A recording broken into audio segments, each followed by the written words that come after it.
Hay un nombre que incluso los demonios susurran con temor en las sombras. Un nombre maldito, condenado por siglos y señalado desde antes de su nacimiento. Ese nombre es Judas.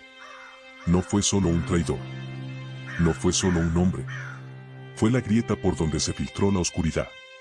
El eco de su acto resuena aún hoy en los pasillos de las iglesias, en las catacumbas selladas del Vaticano y en las pesadillas de los exorcistas. Dicen que las 30 piezas de plata que aceptó a cambio de su traición aún sangran en manos de quienes las tocan. Que su espíritu camina errante en los campos de los muertos. Y que en noches de tormenta, su nombre es pronunciado por bocas sin carne, bajo los cementerios olvidados. Lo que estás a punto de escuchar, jamás lo has oído en misa. Ni te lo contaron los evangelios canónicos. Porque esta historia fue silenciada. Prohibida. Enterrada en los textos que jamás debieron ver la luz. Y hoy, por primera vez en siglos, se desentierra. Aquella noche, el cielo tenía un tono antinatural. Ni una sola estrella adornaba la oscuridad. Las nubes pesadas cubrían Jerusalén, como si el mismo firmamento se negara a presenciar lo que estaba por ocurrir. Dentro de una pequeña habitación iluminada por lámparas de aceite, 13 hombres cenaban por última vez juntos. El aire era denso, cargado de una tensión invisible que hacía crujir las vigas de madera. Y allí, entre ellos, estaba Judas. Lo inquietante no era su silencio, sino su mirada. Textos apócrifos, que jamás fueron leídos desde los altares, relatan que aquella noche los ojos de Judas no eran los de un hombre. Eran los ojos de un condenado. Negros, vacíos y brillando con una luz extraña, como si algo ancestral y maligno hubiese tomado su lugar. Jesús lo sabía. Lo había visto antes. Y en medio del murmullo de oraciones, dijo con una voz que heló a los presentes: uno de ustedes ya ha hecho su pacto. Y Judas desvió la mirada. Lo que nadie cuenta, lo que los textos prohibidos guardan bajo llave, es que, según las crónicas de Nag Hammadi y los pergaminos etíopes, esa noche una sombra se acercó a Judas mientras dormía, días antes de la cena. Una figura sin rostro, envuelta en negrura, que le ofreció algo que ningún hombre había rechazado. Poder sobre la muerte, a cambio de entregar al Mesías. Y Judas aceptó. No fue por codicia. No fue por miedo. Fue por una promesa. Que tras aquel beso infame, su nombre jamás sería olvidado, y que gobernaría sobre los traidores y los malditos en el reino de las sombras. 30 piezas de plata. Sangre a cambio de sangre. Un pacto escrito en la oscuridad, sellado con el beso que condenó al mundo. Y así, mientras los demás cenaban, Judas se despidió en silencio de su humanidad. Porque desde ese momento, ya no era un hombre. Era un instrumento de la oscuridad. Y entonces, ocurrió. En medio del huerto de Getsemaní, envueltos en la penumbra de la medianoche, Judas apareció al frente de una patrulla de soldados romanos y sacerdotes armados. Jesús lo observó. Y en ese instante, dicen los textos antiguos que el cielo se abrió como una grieta de oscuridad.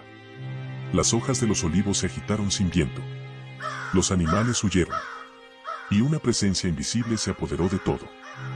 Judas se acercó. Su rostro sudaba, pero no de miedo, sino de un fuego interno que devoraba su alma.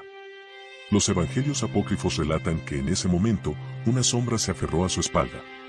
Una entidad sin rostro que lo guió hasta el Hijo de Dios. El beso no fue humano. Fue un pacto sellado en carne y espíritu. Y cuando los labios del traidor rozaron la mejilla de Jesús, la tierra gimió. Se escuchó un lamento sordo en las entrañas del Gólgota. Y en el cielo, un cuervo cayó muerto. Dicen que esa noche no terminó como las demás. Cuando Judas intentó colgarse de un árbol, la rama se quebró 2 veces antes de aceptar su peso. El suelo rechazaba su cuerpo. Ninguna tumba quiso recibirlo. Los animales se alejaban de su cadáver.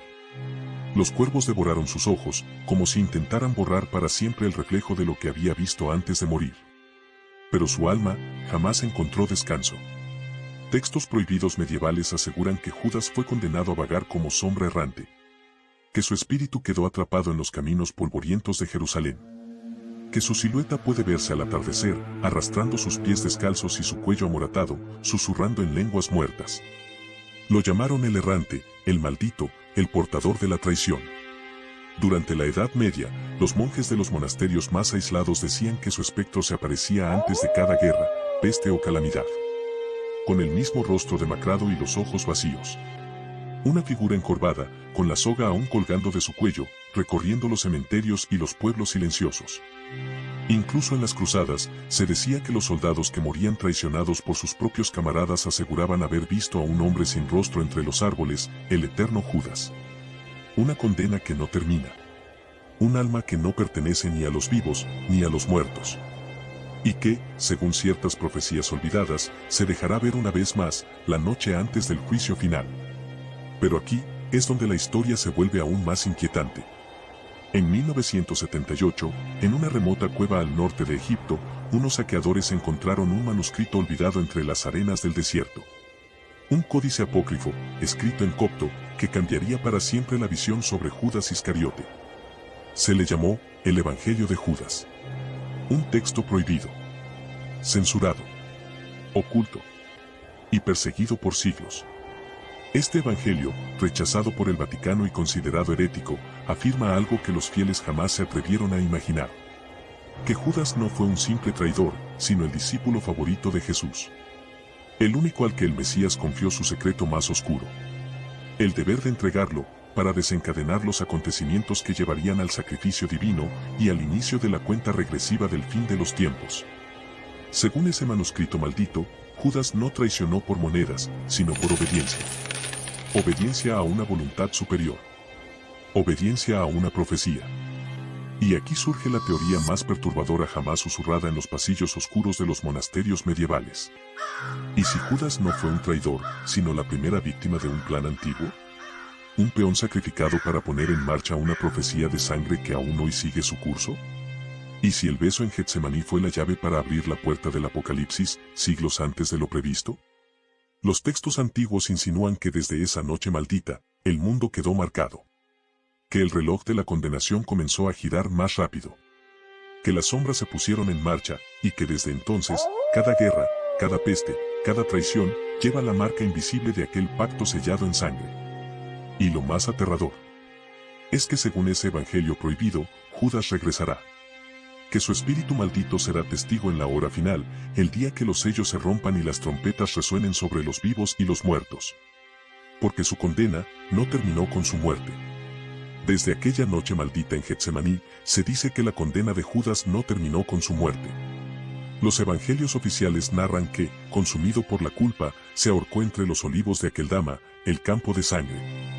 Pero las crónicas antiguas y los textos malditos hablan de algo mucho peor. Los monjes del siglo IV relataron en pergaminos ocultos que su alma jamás fue recibida ni en el cielo, ni en el infierno.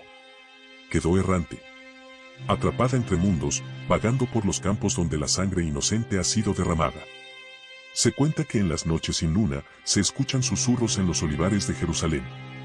Que al pronunciar su nombre junto a una cruz invertida, se siente un escalofrío antinatural. Y que su rostro marchito se aparece en sueños de sacerdotes y herejes en vísperas de grandes tragedias. Pero lo más escalofriante es que en las crónicas medievales y en las profecías apócrifas se habla de una señal.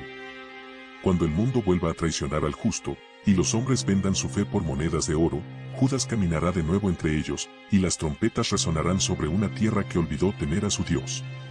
Muchos aseguran que Judas no fue un evento del pasado, sino un símbolo psíquico. Que su espíritu condena, en silencio, a cada generación que repite su error, vender lo sagrado por poder, traicionar al inocente y negar la luz en favor de las sombras. Y cada guerra sin sentido, cada líder corrupto, cada pacto sellado en sangre, lleva la marca invisible de aquel beso maldito.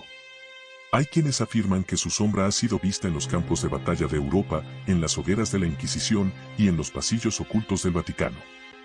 Siempre cerca del poder, siempre cerca de una traición. Los textos prohibidos de Nag Hammadi y los códices de Qumran incluso sugieren que el espíritu errante de Judas será uno de los heraldos del fin, apareciendo como testigo en el último concilio, cuando la humanidad firme su sentencia. Porque su condena no fue solo personal. Fue universal.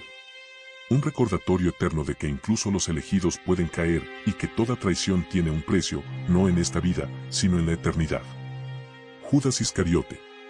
El nombre que la historia intentó enterrar bajo siglos de culpa, pero que jamás dejó de resonar en los rincones oscuros de este mundo.